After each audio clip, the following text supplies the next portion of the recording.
Welcome back. Here we go. Another week. Back. Fantasy. Gone. And just in case y'all didn't think we were gonna be consistent, yeah, this is gonna be a consistent thing. And we also gonna use this platform to also break you news, bring you news, things about the league. So y'all make sure y'all tune in so that y'all can, get updated. Right, take part.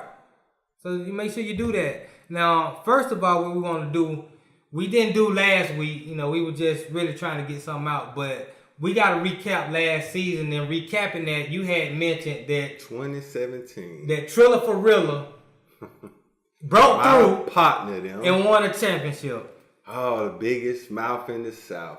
Right. Congratulations, Triller for Rilla, on your championship last year. Unfortunately, that's gonna be about it for you, though, buddy. Right. But in him winning the championship, he made some good moves.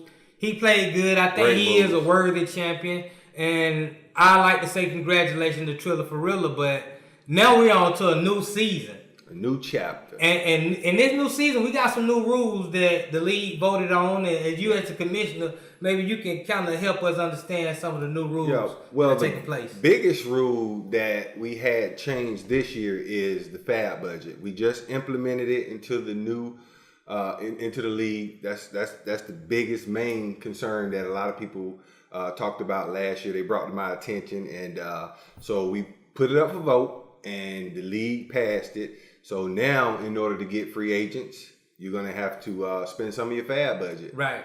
And I'm looking forward to it. It's a brand new idea for me. I've never done it. I don't know about you. I've never done it. But looking forward to experimenting with it. I really don't think it'll be a problem for me. I mean, if you're legit, you're legit, right? If you're legit. But some people gonna mess up with their budget. Yeah. Now it will hinder someone like a champion from last year, Triller for Rilla, because he made the most moves on the waiver wire. Right. I think he had over 100 moves in a 13-week season. So that's $100. Playing on the waiver wire? Why you playing on the waiver wire all the time? Playing on the waiver wire. I don't like people playing on the waiver wire, but all that should come to an end this year. Yeah. And one other thing I think it may affect is those moves that happen on Mondays. Right. In the Monday night game, some guys may not have a defensive back or a linebacker or a defensive line. Now if they're losing or they got in a close dog fight, now they want to add those guys late on Monday. Right. I'm not sure if that's going to work this year because you're going to have to bid on these free agents. Oh, and with that being said, it's going to affect the draft. Now, we did have a fantasy lottery draft, and we're going to post the draft picks that we have, the order of the draft, so guys can kind of look at the order, even though and maybe gauge. Every year, guys probably going to be some trades with the picks, and we'll try to update those as they get locked in. But, there has been a few discussions with some guys up top, maybe swapping some picks, maybe dropping out of the first round. Usually I usually trade my first round pick. I traded my first round pick the last 2 years. I still was able to find some success. Didn't win the championship, but I did find some success and made the playoff. Right. And this year, I'm thinking about doing the same thing, contemplating on it. But, those draft orders that came out earlier, for those of us who've been in the league for a while, we sort of know, since it's a family and friends league for the most part, we sort of can gauge what players are going to be taken at what position. Think we can. At least we think. But it don't never work that way, because we always got those wild cards, guys new to the league, Merc team. I think he's Nightmare on Elm Street. Haters are back, so we don't really know. We haven't really played with him in this league. You played with him, but only kill everything, maybe once or twice. But I didn't really pay attention to his draft style. So kill everything. He kind of changes up as the season changes. So he goes with the trends. For some reason, he's been at the bottom of the order for the last couple of years. But it don't matter. But he finds a way to pick a good team. Right. Draft grade Right. I mean, he's been getting A's. Right. I commend him on that. Right. And a lot of guys, you know, we sort of can gauge from the prior years, those who've been in the league for a while, what kind of draft grades they get. And like I said, Kill Everything's one of those guys that get an A. Four Corner, Right. he's usually a guy that gets an A. Right. So, you know, with that being said, you know, in positions that we are, I happen to have the third pick, which I may end up trading. Right. But, you know, I know one of the guys, which is my brother, who picks number 2, I kind of gauge what he may do. Right, nobody knows. That's your brother. You gotta feel. Yeah. Another thing that the new rules I think will change is how the trades are done. How often guys trade, because if you run out of budget, you got to make a move some other kind of way. Exactly. And with that being said, the new veto committee, we're supposed to, you know, nominate guys for a veto committee, so we kind of need to get those names on a new veto committee. That's probably going to happen on the day of the draft, where everybody's attentive, so we can get more votes to make sure that everybody gets an opportunity to vote. I like which that. I believe will work out in the league's favor, because we don't want to have 7 guys, 9 guys voting. It'll be better if at least, you know, 20 people had the opportunity to voice their opinion. I agree. So I think that'll work for the league. I agree. And well, there was something that you just said a second ago that I wanted to touch on. I can't remember.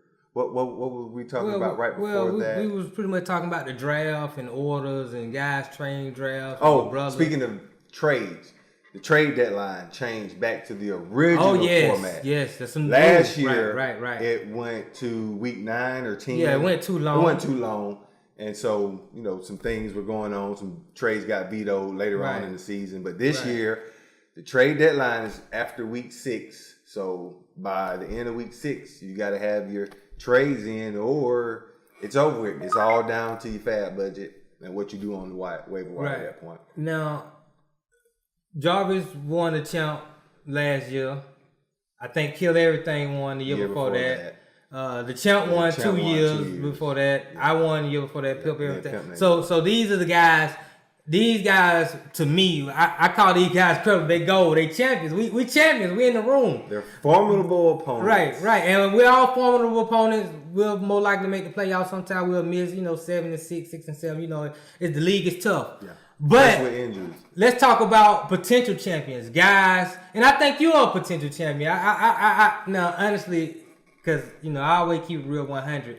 I don't think you'll ever win a championship just for the simple fact that you don't have killer instinct. Well, you're really a nice guy in real life, and you let that spill over into the fantasy sometimes. But you're the most consistent player in the league. You're always in the playoffs. You're always getting big points. You're really on the verge of breaking out. Well, to touch on that nice guy point that you just made, I want to discredit that, because it was my aggressive nature that I prevented the champ from having the opportunity to get to the championship by an aggressive move that I made by dropping 2 starters, to pick up some defenses so that he wouldn't be able to get a defense. It made him make a trade. Right. So to sort of contradict that nice guy. Now, I do admit, I in the past, I've done some things depending on who the other owners is that I'm dealing with. I might have, I help him out a little bit because of cockiness. Right. Me believing that my team was so good that I can be a little nice to this guy,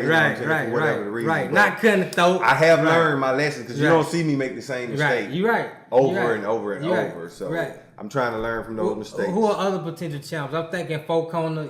Four Corner, he finished second twice now. He had a down year last year, but he's not the type of guy that'll have a trade injury bug. But see, the thing that could be an Achilles heel to Four Corners is he don't make many trades. He don't make many trades, and he's not really, so that kind of part of his game definitely is going to have to step up. I mean, but he's a great drafter, so it might not even come to effect. But if you have injuries like he had last year with the free agency budget, he's gonna have to he's gonna have to be able to make. And to touch on that point, I've never seen anyone in this league, a 20-man league, win the championship without making several trades. Right. And speaking on Four Corner, he makes the least amount of trades out of everybody besides Doug last year. Doug didn't make many trades, but he was offering wolf booty as trade offers. Like nobody in this league is dumb as he thought they were. So he didn't get the opportunity to make many trades, and you saw what happened to him as a result of that.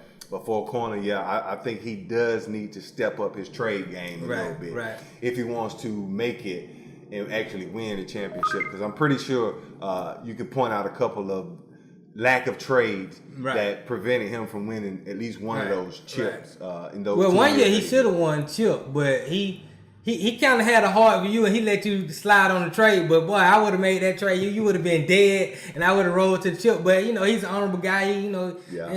But who else out there do you think is a potential champion? Somebody who is honorable, can break out. Pimp named Joe has won a chip, but I have to mention him because last year, if I'm not mistaken, he started out 1-4 or 1-5, and he squeaked in. Not even really squeaked in. He ended up winning that division. I think he won the division. 8 games, Doug and he finished third place. Right. So I got to give him a ton of respect. But he's got champion pedigree. He's a champion. He's the first champion in the league. Well, it's hard to count that particular year because we had so many scrubs in the league that we have.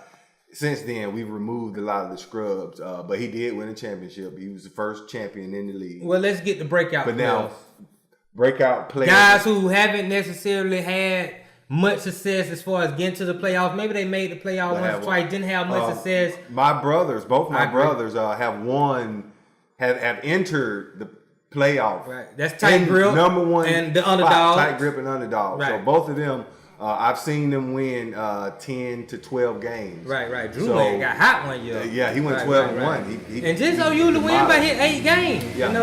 I'm almost consider him a potential champ. I'm not. His team name is perfect. The Underdogs, because people be kind of sleeping on him. Yeah. But I don't sleep on him. I've been paying attention to you, just I know what y'all are doing. He don't trade a ton, but he usually will make enough moves to solidify a spot in the playoffs. So I think he's made it at least 50 or above 50% of the time. So you do deserve credit for that, Underdogs. Keep doing your thing, little bro. Both of y'all, Tight Grip also. Keep doing your thing, man. But if it gotta be me or you, what can I say? I gotta get this chip. How about CJ? Is he ready to go another level this year? Can he finally get out the doldrums of not making the playoffs? And because it's some heavy hitters at the top. It's really heavy, and there's some good guys in the middle too. And I can't really give CJ his props right now. I can't really say I have a ton of confidence in him because he's found a way to not really make the playoffs. He's done the trades where he can get exactly what he wants. Because I've traded him last year. He had 2 first-round picks. Mm-hmm.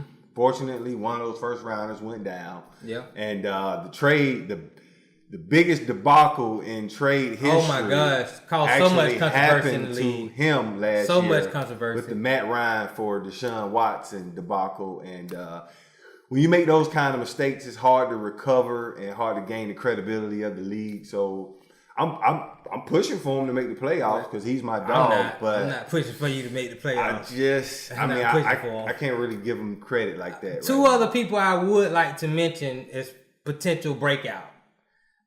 Even though the Perkinses have made the playoff in the past, he's usually out the playoffs, but he's in and out of the fight. The Perkinses is one of those teams. Put it in my pocket. I wasn't even gonna mention him, but he deserves some respect because I've seen him in the playoffs several times with really good teams. Unlike Perkinson will have one or two good players that'll carry him. Right. But that's not enough to get you to a championship. Whereas put it in my pocket will actually have a formidable team, a solid lineup from top to bottom. Because he's a stickler on the trade, man. So you can't get good. He'll tell you he will knock your head off on the trade. And last but not least on the potential breakout, I do have to mention Miss Headbanger. I know she catch a lot of flack in the league. I've given her a lot of flack in the league. It deserved flack. Now don't get me wrong. She jumped in that jungle like that. But at the same time, guys I don't know. But every year she been winning her 5-6 games. She on the verge. Come down the stretch in a way that I've only been able to respect players that come down the stretch the way she came down the stretch. Right. Now, she's in my division this year, so for her to finish strong is good news for her, bad news for me. So something's gonna have to give. Right. Well, maybe this will be her year. Maybe it won't. But hey, if you get on that chat and you bringing that heat, you better expect heat back. But once again, this is another week of the WCF Fantasy Football Show, and I hope y'all enjoy it. I hope y'all tune in every week, and I hope y'all input. Put your input. Y'all invited to come in. This is our show. This the lead, baby. It's an open show. For sure. I am your commissioner, your biological father, and this is Notty Dread, a.k.a. Sujui. Peace. Smoking so much kush, I'm about to pass out.